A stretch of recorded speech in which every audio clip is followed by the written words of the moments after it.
नमस्कार प्रतिभागियों, स्वागत है आप सभी का एजुकेशनल यूट्यूब चैनल जिसका नाम है हिंदी एजुकेशन पॉइंट। इस चैनल के माध्यम से हम हिंदी से संबंधित पाठ्यक्रम, चाहे वो सीबीएसई से संबंधित हो या वनडे एग्ज़ाम कॉम्पिटिटिव हिंदी जो आपके उत्तराखंड में है, या किसी भी हिंदी व्याकरण से संबंधित आप तैयारी कर रहे हैं, तो आपके लिए ये चैनल, ये वीडियो लाभदायक हो सकती है। तो आज हम बात कर रहे हैं राहुल सांकृत्यायन की, जो आपके ग्रुप सी में राइटर दिए गए हैं। उनमें एक लेखक राहुल सांकृत्यायन जी भी हैं। इनके जीवन परिचय, इनकी प्रमुख रचनाएं और साहित्य विशेषताएं, भाषा शैली, इस पर हम बात करेंगे। अगर हम बात करें तो राहुल सांकृत्यायन का नाम विशेषकर यात्रा साहित्य लिखने में बहुत शीर्षस्थ माना जाता है। अगर हम बात करें यात्रा वृत्तांत लिखने की परंपरा का सूत्रपात किसने किया था, तो भारतेंदु से इसका सूत्रपात माना जाता है। भारतेंदु ने सरयू पार की यात्रा, मेहंदावल की यात्रा, लखनऊ की यात्रा आदि शीर्षकों से यात्रा वृत्तांतों की रचना की है। तो अगर इस प्रकार से प्रश्न है तो आप ये भी ध्यान में रख सकते हैं। बढ़ते हैं राहुल सांकृत्यायन जी के जीवन परिचय में। और जो ये पेज मैंने लिया है ये एनसीईआरटी से लिया। आप सभी जानते हैं जो आपका हिंदी जो सिलेबस आ रहा है वो एनसीईआरटी से ही लिए गए राइटर हैं, तो इनके विषय में आप एनसीईआरटी से ज़्यादा अच्छे से समझेंगे तो आपके लिए हेल्पफुल रहेगा।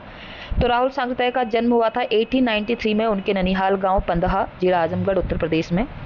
उनका पैतृक गांव कनेला था। उनका मूल नाम केदार पांडे। याद रखेंगे, इंपॉर्टेंट क्वेश्चन है कि राहुल सांकृत्यायन का मूल नाम, वास्तविक नाम केदार पांडे था। उनकी शिक्षा काशी, आगरा और लाहौर में हुई। सन 1930 में उन्होंने श्रीलंका जाकर बौद्ध धर्म ग्रहण किया और तब से उनका नाम राहुल सांकृत्यायन हो गया। राहुल जी पाली, प्राकृत, अपभ्रंश, तिब्बती, चीनी, जापानी, रूसी सहित अनेक भाषाओं के जानकार थे। उन्हें महापंडित भी कहा जाता है। देखिए, दो क्वेश्चन हमें मिले। पहला, उनका जन्म कब हुआ था, 1893। दूसरा, उनका मूल नाम क्या था, केदार पांडे। और तीसरा कि उन्होंने अपना नाम जो है राहुल सांकृत्यायन कब रखा, जब वो 1930 में श्रीलंका जाकर बौद्ध धर्म उन्होंने ग्रहण किया, तब उन्होंने अपना नाम राहुल सांकृत्यायन रखा। और अगला फैक्ट हमारा है कि उन्हें महापंडित कहा जाता है। तो प्रश्न आता है कि किस कवि को, किस लेखक को महापंडित कहा जाता है, तो आंसर होगा राहुल सांकृत्यायन। और इनका देहांत हुआ है 1963 में, इनका देहांत हुआ है। राहुल सांकृत्यायन ने उपन्यास, कहानी, आत्मकथा, यात्राव्रत, जीवनी, आलोचना, शोध आदि अनेक विधाओं में साहित्य सृजन किया। इतना ही नहीं, उन्होंने अनेक ग्रंथों का हिंदी में अनुवाद भी किया। मेरी जीवन यात्रा 6 भाग में है। दर्शन दिग्दर्शन, 22वीं सदी, वोल्गा से गंगा, बहुत इंपॉर्टेंट है वोल्गा से गंगा, भागो नहीं दुनिया को बदलो, दिमागी गुलामी, घुमक्कड़ शास्त्र इनकी प्रमुख कृतियां हैं। साहित्य के अलावा दर्शन, राजनीति, धर्म, इतिहास, विज्ञान आदि विभिन्न विषयों पर राहुल जी द्वारा रचित पुस्तकों की संख्या लगभग 150 है। राहुल जी ने बहुत ही लुप्त प्राय सामग्री का उद्धार कर अत्यंत महत्वपूर्ण कार्य किया है। यात्राव्रत लेखन में राहुल जी का स्थान अन्यतम है। अन्यतम का मतलब होता है कि इनके समान कोई अन्य नहीं है। उन्होंने घुमक्कड़ी का शास्त्र रचा और उससे होने वाले लाभों का विस्तार से वर्णन करते हुए मंजिल के स्थान पर यात्रा को ही घुमक्कड़ का उद्देश्य बताया है। इसके आगे इससे संबंधित कुछ हमारे लिए उपयोगी नहीं था, तो मैंने इतना ही लिया है। तो यहाँ पर आप याद रखेंगे, जन्म हुआ 1893, मूल नाम था केदार पांडे। इन्होंने अपना राहुल सांकृत्यायन नाम कब रखा, जब ये 1930 में श्रीलंका जाकर इन्होंने बौद्ध धर्म ग्रहण किया। उसके बाद इनको महापंडित भी कहा जाता है और 1963 में इनका देहांत हो गया।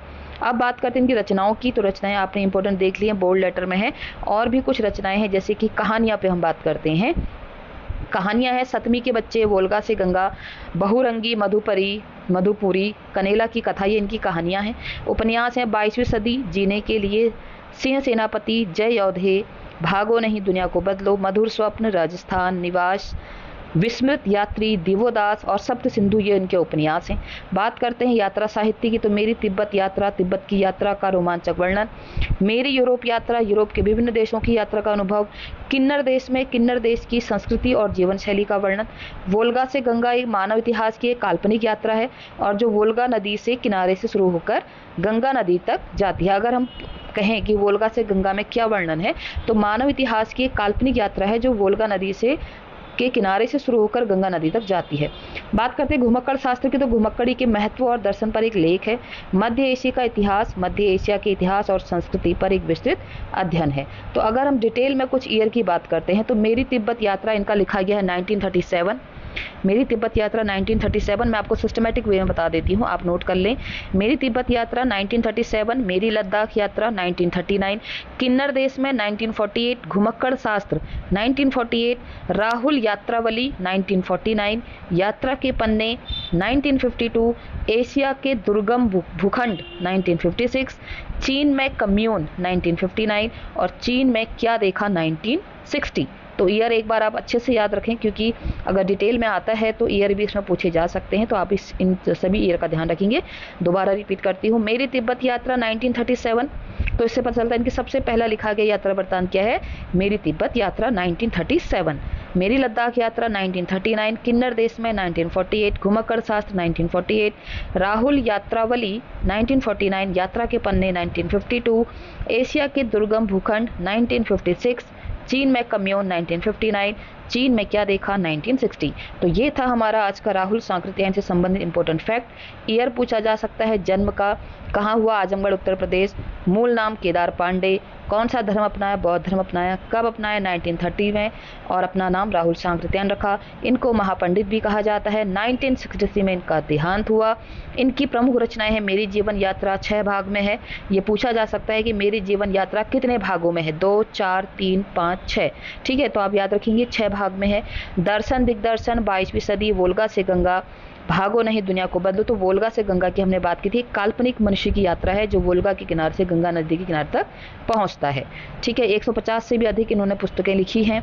और घुमक्कड़ी को एक शास्त्र बना के लिखा है इन्होंने, घुमक्कड़ी को शास्त्र बना के लिखा है कि घूमने के कारण और उनके रीजन और उनके प्रभाव उसमें दिखाए गए हैं। बाकी ये रचनाएं हैं, इनको भी आप, उपन्यास कहानी, इनको भी आप लर्न कर लें। तो आज के लिए इतना ही। आगे जो भी राइटर आपके ग्रुप सी में पूछे गए हैं उन सभी पे शॉर्ट इंपॉर्टेंट वीडियो मैं लाते रहूँगी। आप सभी प्लीज़ चैनल से जुड़िए, लाइक कीजिए, शेयर कीजिए, कमेंट कीजिए, और अन्य सभी जिनके लिए ये वीडियो हेल्पफुल हो सकती है उन तक ज़रूर पहुंचाइए। आज के लिए इतना ही। बहुत बहुत धन्यवाद।